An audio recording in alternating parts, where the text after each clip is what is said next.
मित्रों, हम सब जानते हैं कि जहां दूसरे धर्मों में मृत्यु के बाद लाश को दफनाया जाता है, वहीं हमारे हिंदू धर्म में जलाने की प्रथा है।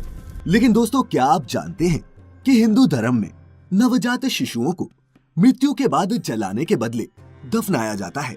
अगर नहीं, तो हमारे साथ आज की इस वीडियो के अंत तक बने रहें, क्योंकि आज की इस वीडियो में हम आपको यही बताने जा रहे हैं जिसका वर्णन गरुड़ पुराण में भी मिलता है। नमस्कार और द डिवाइन टेल्स पर आपका एक बार फिर स्वागत है। मित्रों, नवजात शिशु या फिर सन्यासियों को जलाने के बदले दफनाया क्यों जाता है, इससे पहले हम आपको ये बता दें कि कितने उम्र के बालक या बालिकाओं को हिंदू धर्म में मृत्यु के बाद दफनाने का नियम है।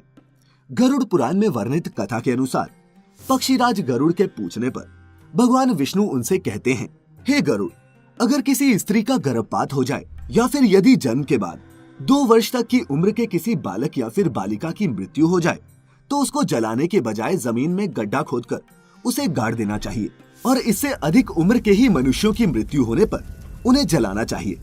गरुड़ पुराण की माने तो वास्तव में मनुष्य जब जन्म लेता है तो 2 वर्ष की उम्र तक वह दुनियादारी अर्थात मोह माया से परे होता है।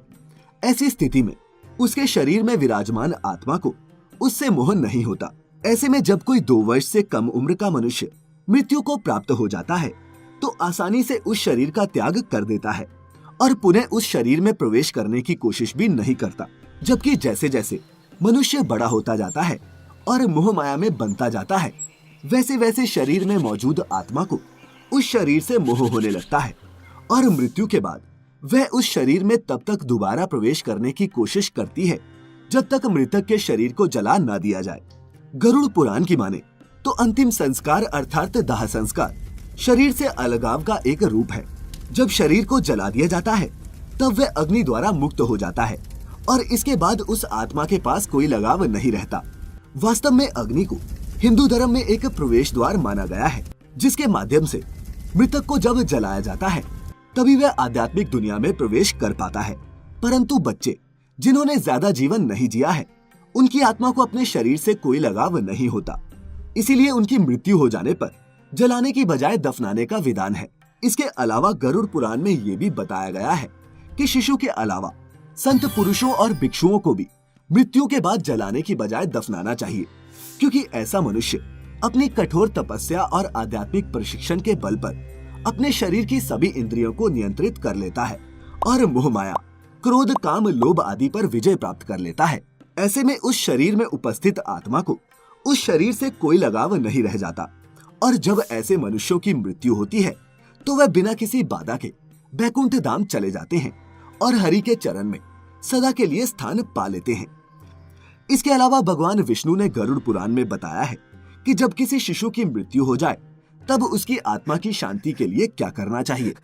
भगवान विष्णु के अनुसार जब किसी शिशु की मृत्यु हो जाती है तब उसकी माता पिता को चाहिए कि उसके निमित्त वह दूध का दान करे या फिर जितने माह शिशु की उम्र रही हो उतने बच्चों को अपने हाथों से दूध पिलाएं, क्योंकि बच्चों की मृत्यु के बाद उनका श्राद्ध नहीं किया जाता।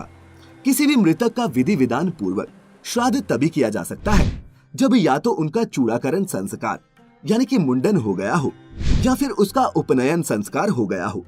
साथ ही भगवान विष्णु कहते हैं कि यदि माता पिता की क्षमता हो तो वह मरे हुए बच्चे के निमित्त वस्त्र आदि भी दान कर सकते हैं।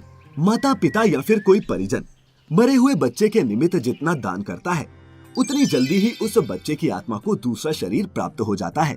इतना ही नहीं, भगवान विष्णु गरुड़ से ये भी कहते हैं कि हे गरुड़, जब किसी बालक की मृत्यु हो जाती है और उसे जमीन में गड्ढा खोदकर गाड़ दिया जाता है तब उसके परिवार वालों को चाहिए कि वे जमीन के उस हिस्से को गोबर से लीपकर उसे गंगा जल से पवित्र कर दें।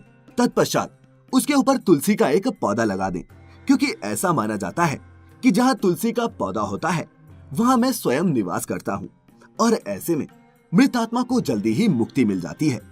तो मित्रों, अब तो आप समझ ही गए होंगे कि हिंदू धर्म में 2 वर्ष से कम उम्र के बालकों और साधु सन्यासियों को जलाया क्यों नहीं जाता। अगर समझ में आ गया हो तो इसे स्वयं तक सीमित ना रखें, बल्कि अपने दोस्तों और परिवार वालों के साथ भी साझा करें। और अगर आपके पास भी गरुड़ पुराण से जुड़ी ऐसी ही कोई रोचक कथा है तो नीचे कमेंट करके हमारे साथ शेयर अवश्य करें। फिलहाल आज की ये वीडियो यहीं समाप्त होती है। ऐसी और भी आध्यात्मिक और धार्मिक वीडियोस देखते रहने के लिए अभी सब्सक्राइब कर लें the Divine Tales YouTube channel. फिलहाल आज की इस वीडियो में इतना ही। अब हमें इजाजत दें।